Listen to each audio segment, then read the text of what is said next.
Hello art friends. Today we're going to be drawing insects or bugs. And before we get into that though, I'm going to share with you some art history. So artists around the world and throughout time that have used bugs as the subject matter for their artwork. Subject matter is what an artist does a picture of. And so we're going to be having the subject matter of our artwork today will be insects. One of the cool things about that as a subject matter is that you can go from a really simple, elegant drawing to a really elaborate, complex drawing. So you really can choose your own adventure as far as where you're at with your drawing and how far you want to take it as far as like as elaborate as you want to get, as detailed as you want to get. So before we get into the art history, though, I did want to go ahead and talk to you about materials that you will need for the actual drawing. Something to draw on. Here I have a sketchbook. Something to draw with. Here is a pencil. And then something to color with, which I guess is optional because you could really just do this with pencil and do monotone, like one color, black and white, grayscale kind of thing.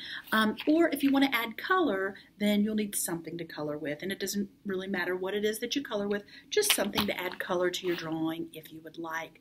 So let's get into some art history, and then I'll give you a drawing tutorial, some ideas for ways that you can draw bugs.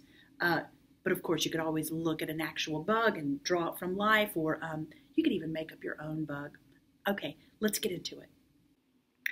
In my research on insects and art, I found so much cool information I'm excited to share with you about insects and art throughout the world and throughout history. But then I thought before we get into that maybe we should answer the basic question of what is an insect? And I found a great explanation of that on the SciShow Kids, so I'm going to share that with you.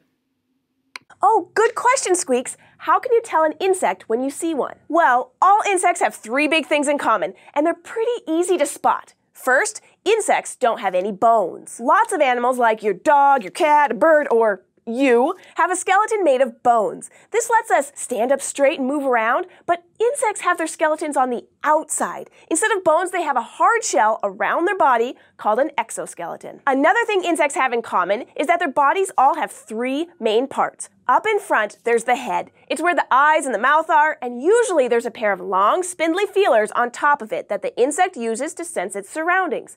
These are called antennae. Below the head is the middle section called the thorax. This is where you find the legs and sometimes wings, but not all insects have wings. And bringing up the rear is the abdomen. This is the part where the insect digests food, and if it has a stinger, you'll find it here at the very end. Finally, the third way to make sure the animal you're looking at is an insect is probably the easiest of them all. Just count its legs. That's because all insects have 6 legs and only 6, whether it's an ant or a beetle or a giant weta or a walking stick insect. So here we have Holmes. Let's count her legs.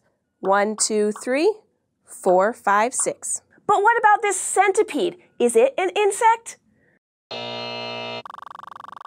How about this spider? No, again, spiders have 8 legs and insects only have 6. So now you know the 3 easy steps for spotting an insect. 1, it has an exoskeleton. 2, its body is divided into a head, thorax, and abdomen. And 3, it has 6 legs. So the next time you see a fly or a bee or an ant, stop and take a closer look and see if you can find what makes an insect an insect. When looking at insects throughout art and art history, you can see lots of examples.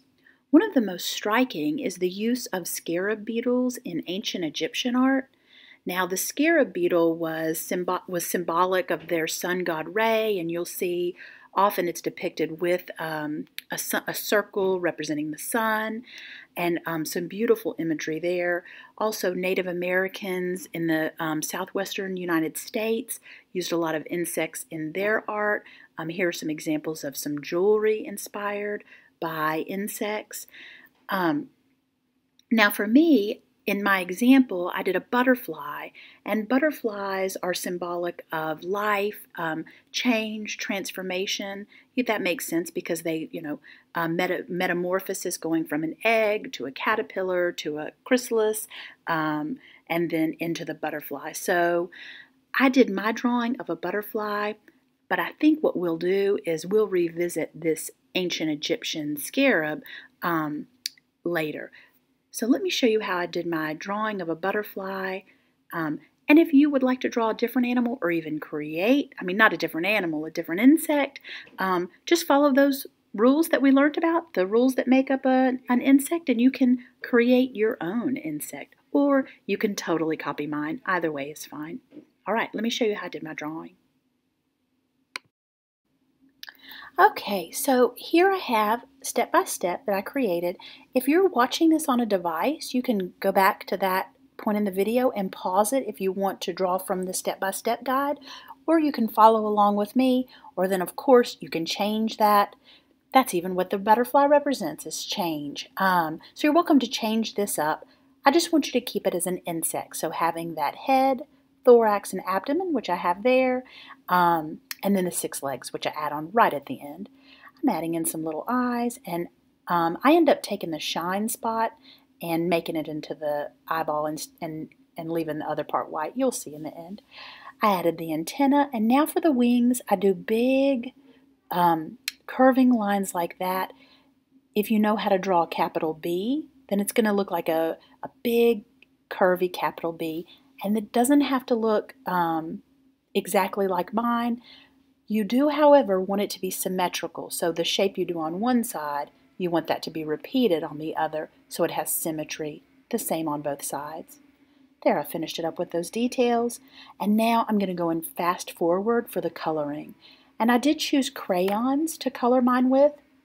I like the, it's easy to use crayons, it's easy to find crayons, and I'm coloring lightly here to start off with, using all warm colors. I have all my warm colors out here. Those colors blend well together next to each other on the color wheel. So I'm coloring my butterfly lightly with a coat of one color, and then I'm going in and blending another color by coloring a little harder on the edge and then fading that in. And I think you get a beautiful effect that way by blending those colors. It creates more depth of color by layering those colors together. So that's a fun crayon technique to try. And so after I get the whole thing colored in, and then I will go in and outline it with my black.